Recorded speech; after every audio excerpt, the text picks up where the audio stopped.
સ્વાગત છે આપનું રંગતમાં।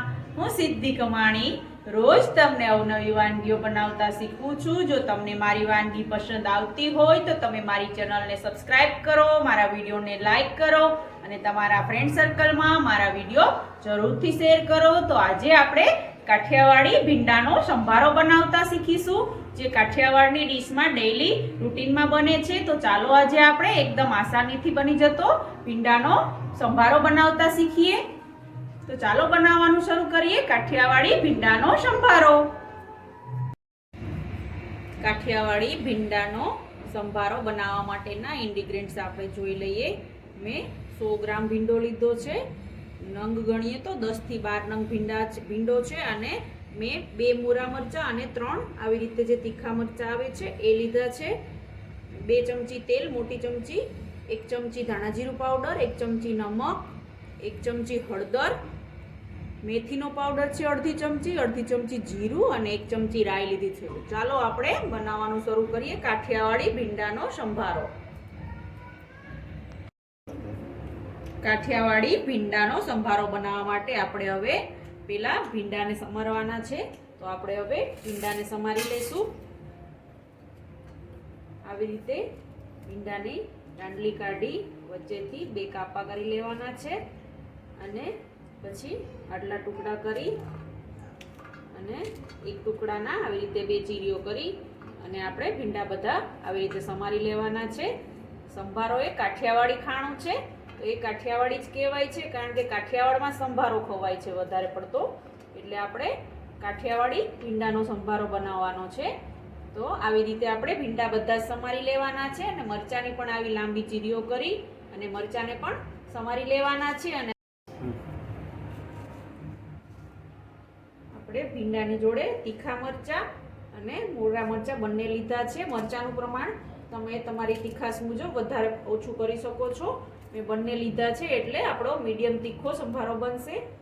અને મરચાંના બીયા નહીં કાઢવાના, બી રાખીને સંભારો કરશો તો સંભારો ટેસ્ટી બનશે અને સ્વાદ પણ સારો આવશે। તો આપણે તીખા અને મોરા બંને મરચાંને આવી રીતે લાંબી ચીરીઓમાં સમારી લેવાના છે, અને પછી એને સંભારામાં એડ કરી અને સંભારો બનાવશો તો મિક્સ મરચાં એડ કરવાથી સંભારો મીડિયમ તીખો બનશે। જો તમે એકલા તીખા તમારે વધારે તીખું ખાવું હોય તો તીખા વધારે મરચાં એડ કરવાના, જેથી સંભારો તીખો બનશે। આપણો સંભારો તમે જમવામાં એકલા રોટલી સાથે, રોટલી અને સંભારો પણ ખાવાની મજા પડે છે, પણ આપણે શાક, રોટલી, સંભારો બધું કાઠિયાવાડમાં જોડે ખવાય છે, અને સંભારા વગર તો કાઠિયાવાડી ડીશ અધૂરી કહેવાય છે। એટલા માટે સંભારો તો કાઠિયાવાડમાં ડેઈલી ઘરે બને છે। અલગ અલગ પ્રકારનો સંભારો બનાવે છે, બધા વેજીટેબલનો સંભારો બનાવીને ખાય છે કાઠિયાવાડી લોકો।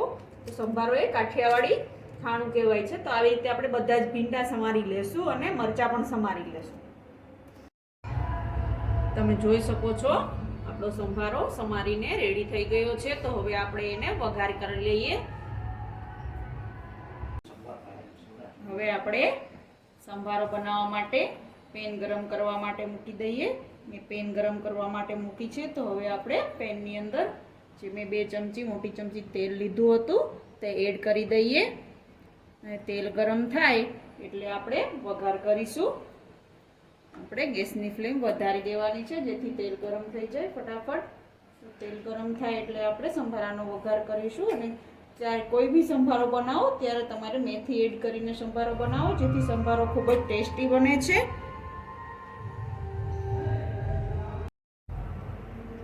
આપણું તેલ ગરમ થઈ ગયું છે, તો હવે આપણે તેલની અંદર રાઈ જે 1 ચમચી મેં લીધી હતી તે એડ કરી દઈએ, અને રાઈ સંતળાઈ જાય વ્યવસ્થિત રીતે ફૂટીને પછી આપણે એની અંદર જે મેથીનો મેં અધકચરો પાવડર કર્યો છે તે એડ કરી દઈએ। બધું બરાબર રીતે સંતળાઈ જાય ત્યાં સુધી સાંતળવા દેવાનું છે। સંભારો એ કાઠિયાવાડી ડીશનું શાન કહેવાય છે, કારણ કે કાઠિયાવાડી લોકો સંભારા વગર ક્યારે બી જમતા નથી। તો આપણે સંભારો કાઠિયાવાડની શાન કહેવાય છે, એટલા માટે ત્યાં ડેઈલી સંભારો બને જ છે, અને સૌરાષ્ટ્રના લોકો પણ ડેઈલી સંભારા વગર એની ડીશ અધૂરી ગણે છે, એટલે એ લોકો બી ડેઈલી સંભારો બનાવી અને ખાય છે। તો આપણું બધું સંતળાઈ ગયું છે, રાઈ, જીરું અને મેથી પાવડર। તો હવે આપણે એની અંદર હળદર નાખી દઈશું, 1 અડધી ચમચી હળદર એડ કરી અને 1 ચમચી નાની 1 ચમચી નમક એડ કરીશું અને જે આપણે ભીંડો મરચાંને ચિપ્સમાં સમાર્યા છે તે એડ કરી દઈશું. જોઈ શકો છો મસ્ત રીતે સ્મેલ પણ મસ્ત આવે છે અને તે ભીંડો એકદમ અંદર તેલની અંદર ને મસાલો વ્યવસ્થિત રીતે બધા જ ભીંડાની અંદર લાગી જાય તેવી રીતે મિક્સ કરવાનું છે અને બધું જ પ્રોપર રીતે મિક્સ થઈ જાય અને બધા જ ભીંડા અને મરચાંની અંદર હળદર અને મીઠું લાગી જાય એવી રીતે આપણે મિક્સ કરવાનું છે. બધું મિક્સ થઈ જાય પછી ભીંડાને આપણે સંભારાને 5 કે 10 જ મિનિટમાં આપણો સંભારો રેડી થઈ જાય છે. તો જ્યારે બી તમારે કંઈ પણ સબ્જી બનાવવું ના હોય અને ઘરે એકલી રોટી બનેલી પડી હોય અને કંઈક બનાવવાનો વિચાર આવે ત્યારે તમે સંભારો બનાવી શકો છો. 5 કે 10 જ મિનિટમાં સંભારો રેડી થઈ જાય છે અને ખાવામાં ખૂબ જ ટેસ્ટી લાગે છે. અને બાળકો જો કોઈ પણ સબ્જી ન ખાતા હોય તો એને લીલોતરીનું સબ્જી ન ભાવતું હોય તો તેને તમે સંભારો બનાવી અને ખવડાવી શકો છો. તો આસાનીથી ખાઈ લેશે અને તેને ભાવશે પણ અને એ એક રોટલી વધારે પણ ખાશે. સંભારો ખવડાવશો તો તમે બાળક માટે સંભારો બનાવો ત્યારે તમે મરચાં વગર પણ બનાવી શકો, તે પણ ટેસ્ટી લાગે છે. તો હવે આપણે આપણા સંભારાને 5 મિનિટ માટે પકવવા દઈએ અને પાકી જાય પછી આપણે એને કાઢી લેશું. તમે જોઈ શકો છો આપણો સંભારામાં કલર પણ ચેન્જ થઈ ગયો છે અને એકદમ મસ્ત ગ્રીન કલર જ રહ્યો છે અને પાકી રહ્યો છે. આ સંભારો ઓછા તેલની અંદર બનતો હોવાથી તમારા હેલ્થ માટે પણ સારો કહેવાય છે. શાક કરતાં સંભારામાં તેલ પણ ઓછું વપરાય છે અને ટેસ્ટ પણ ખૂબ જ સારો લાગે છે. એટલા માટે ઘરે તમે પણ ટ્રાય કરજો અને તમને આ સંભારો કેવો લાગ્યો તે મને કમેન્ટ બોક્સમાં જરૂરથી જણાવજો.